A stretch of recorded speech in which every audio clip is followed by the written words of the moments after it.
예.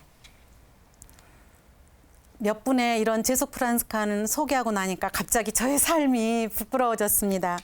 그렇지만 이러한 삶을 살은 저희 선배들이 있다는 것이 저를 다시 채찍질하게 하기도 하지요. 그러면 이제 여러분들에게 제속 프란스코 한국 교회의 제속 프란스코의 상황을 말씀드리도록 하겠습니다. 제속 프란스코 회는 한국 안에서 지금 13,000명의 회원이 있는데 13,000명의 회원이 전국에 있어요. 물론 남한이죠. 전국에 있는데 각 교구 중심으로 묶어가지고 13개 지구가 있거든요. 그리고 저번 주에 말씀드린 단위 형제회, 저희들이 형제 생활을 할 수 있는 단위 형제회가 138개가 있어요. 이러한 여러 138개의 형제나 13,000명이나 되는 이런 회원들이 있다고 하는 것은 처음을 생각해 보면 정말로 크게 성장했죠. 처음에 28명으로 시작했던 제속 프란스코 회가 이제 13,000명이 되었으니까 어떻게 이렇게 성장할 수 있었을까? 오기선 신부님 같은 분, 또 오기선 신부님뿐만이 아니라 저희를 예전에 영적 지도라고 했고 지금은 영적 보조라고 하지만 그렇게 저희들이 프란스칸 삶을 살아갈 수 있도록 인도해주고 이끌어주시는 프란스코 수도회, 그러니까 작은 형제, 꼼벤토알 프란스코회 수도자들이 있기 때문이었습니다. 정말 그들이 저희들의 삶이 프란스칸 삶으로 그리고 세상 안에서 살아가는 프란스칸으로 살아갈 수 있도록 인도해 주었기 때문에 이러한 성장이 이루어지지 않았나 감사드리지 않을 수가 없습니다. 이제 이렇게 성장을 하는 동안에 저희가 수도복을 이제 폐지를 1988년에 했다고 저번 시간에 말씀을 드렸었잖아요. 사실 수도복 얘기하면 웃지 못할 얘기가 참 많이 있거든요. 1984년에 한국에 시상식이 있었죠. 103위 시상식이 있었죠.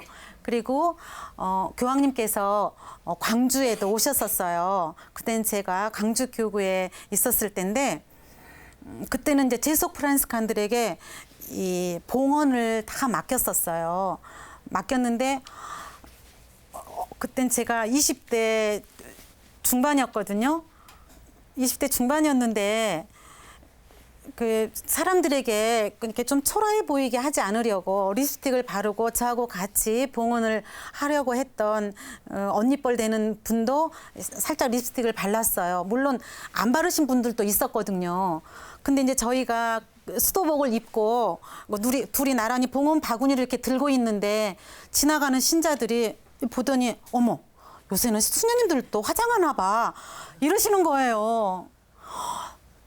너무 놀래가지고 막 달려가서 립스틱 지우고 그렇게 봉사를 했던 기억이 있습니다.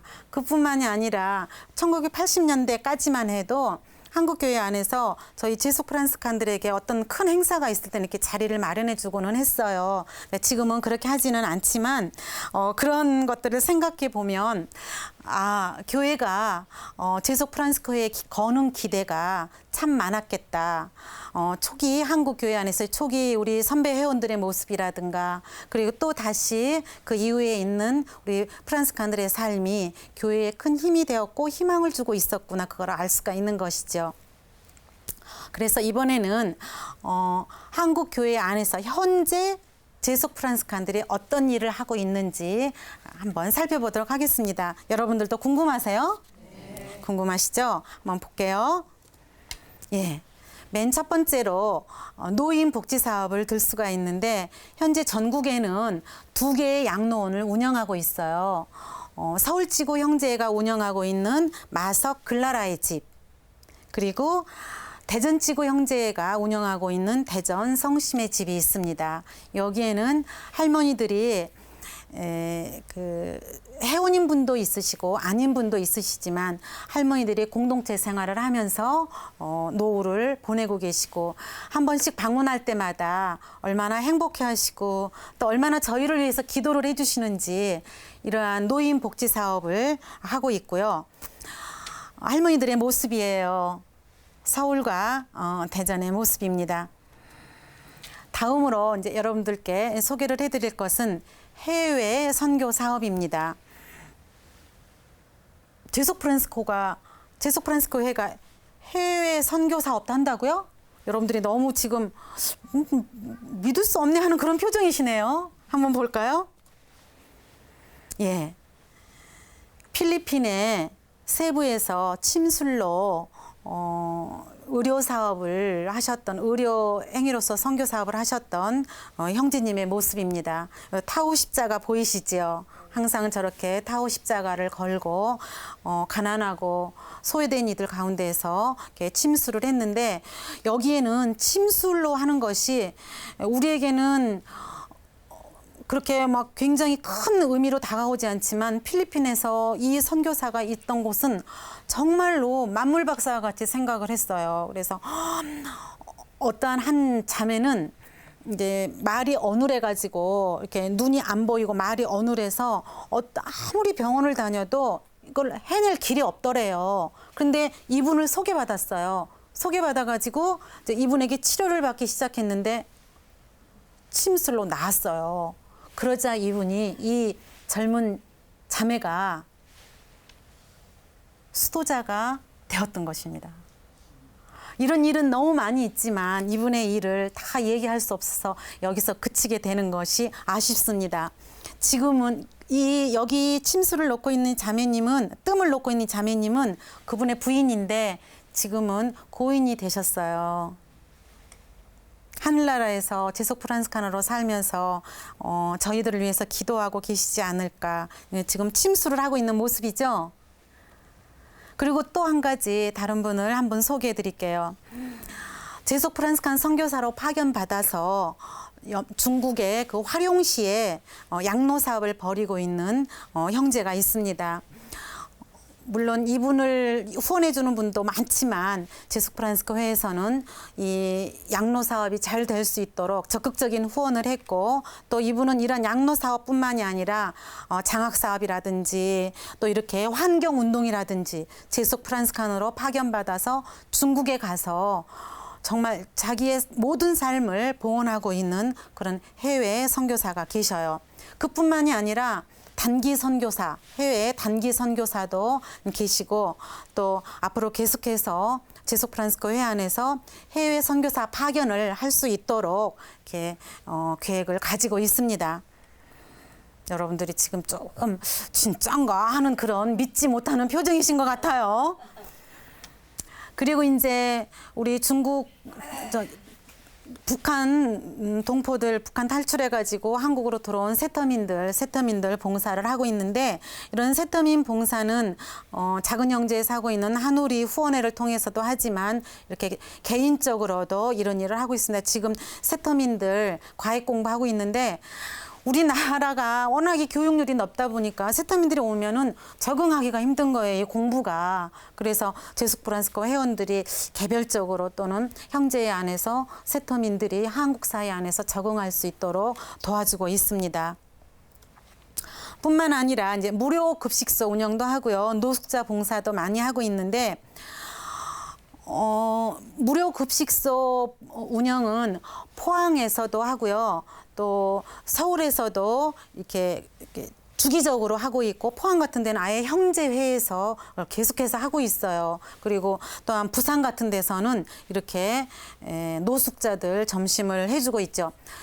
물론 이러한 일들은 가난하고 소외된 이들을 우선으로 하고 있는 프란스칸 정신에도 부합하고, 이런 일들은 사실 프란스코 우리 수도회에서 가장 많이 하고 있지요. 그런 모범을 본받아 저희들도 이런 일들을 하고 있습니다. 또한 노숙자들이 정착할 수 있도록 이렇게 그들이 재활의 삶을 살아갈 수 있도록 하는 그런 한사람 공동체에 도움을 주고 있기도 합니다. 그러면 이것만인가? 의료 사도직을 하고 있는데요. 사실 제속 프란스코 회원들이 하고 있는 의료 사도직은 여러 번 알려드리기도 했고, 또 진행하고 있는 일이지만, 이렇게 이주민들 있죠. 이주민들이 여기 와서 인권에 어떤 도움을 받지 못하고 그럴 때 두 형제가 서울에 있는 두 형제회가 이렇게 회원들이 같이 그러니까 의사들이죠. 의사들과 간호사들이 같이 이주민들을 위한 의료 봉사를 하고 있습니다. 지금 치료하고 있는 모습, 진찰하고 있는 모습이 지금 보여지고 있죠. 예.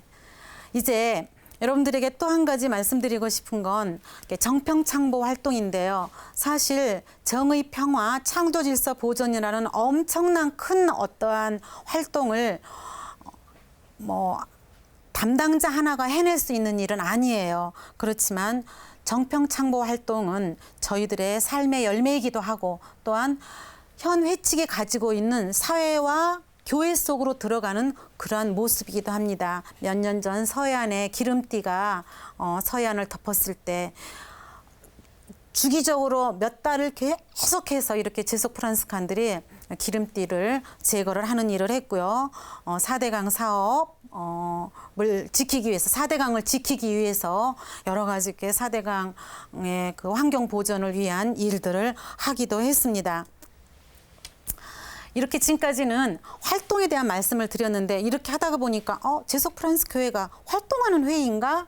그렇게 또 의문이 들죠. 제가 서두에 활동하는 회 아니다 이렇게 말씀을 드려놓고 물론 활동하는 회가 아니에요. 그래서 내적으로는 지금 보여지는 이렇게 기도 생활, 물론 공동체 생활을 하죠. 공동체로도 기도를 하고 이렇게 개인으로도 기도를 하고 그룹으로도 기도를 하지만 내적인 기도 생활이 우선적인 바탕이 되고 내적 성화가 이루어지면서 동시에 활동을 함으로써 저희 서약에 그리고 성소에 실현을 하고 있습니다. 제속 프란스코 회가 이러한 여러 가지 일들을 통해서 75주년을 지내오고 있는데 저희가 75주년 지내면서 좀 더 우리가 지금까지 해야 하는 일은 무엇이었는데 놓쳤는가? 앞으로 해야 할 일은 무엇인가? 이런 것들을 되새겨보지 않을 수가 없지요. 왜냐하면 수도자의 삶이 요구받는 것이 아니라 이제는 제속 안에서 프란스칸 정신으로 사는 것을 교회로부터 요구받고 있기 때문에 실제로 세상 속으로 들어간다고 하는 것은 하느님께서 세상으로 오신 육화의 삶을 우리가 몸으로 재현하는 일이고 또 세상 속으로 들어간다고 하는 것은 바로 예수 그리스도를 육화하신 예수 그리스도를 만나는 일이고 또 그렇게 함으로써 프란스코가 가난하고 소외된 이들과 더불어 일생을 살았듯이 세상 속으로 들어가야 가난하고 소외된 이들과 더불어서 삶을 살 수 있지 않겠습니까? 그래서 현 회칙은 조금 더 프란스칸적이고 또 교회 정신이 제2차 바티칸 공의의 정신이 반영된 회칙이고 이런 회칙을 가지고 있는 우리가 실질적으로 정말 회칙과 또 회칙을 적용하고 있는 회원의 정신에 맞는가 이것을 생각해 보지 않을 수가 없는 것이죠. 그래서 저희가 2012년 올해죠. 10월 7일에 프란스커처럼 작고 겸손하게라는 그런 주제를 가지고 회개와 쇄신의 계기로 삼기 위해서 감사미사와 대축제를 열려고 합니다. 감사미사와 대축제를 여는 것이 단순히 일회성으로 끝난다면 우리에게는 이거는 행사밖에 되지 않을 것입니다. 우리는 이런 75주년을 계기로 해서 정말 교회 안에 그리고 사회 안에 예수 그리스도의 참된 도구가 되고자 거듭나고 싶습니다. 그리고 거듭나고자 합니다. 어쩌면 현대는 평신도의 영성이 절실하게 요구되는 시대라고 생각을 합니다. 평신도들이 영성적인 움직임이 일어나야 교회도 쇄신됩니다. 이거는 역사가 증명해주고 있고 또한 교회도 그거를 바라고 있고 그 영성운동의 최첨단에 있고 제일 앞에 있는 회가 바로 제속 프란스코 회입니다. 왜? 제속 프란스코 회는 지도사제라는 그런 개념으로 지도를 받고 있는 것이 아니라 저희가 자율적이고 자발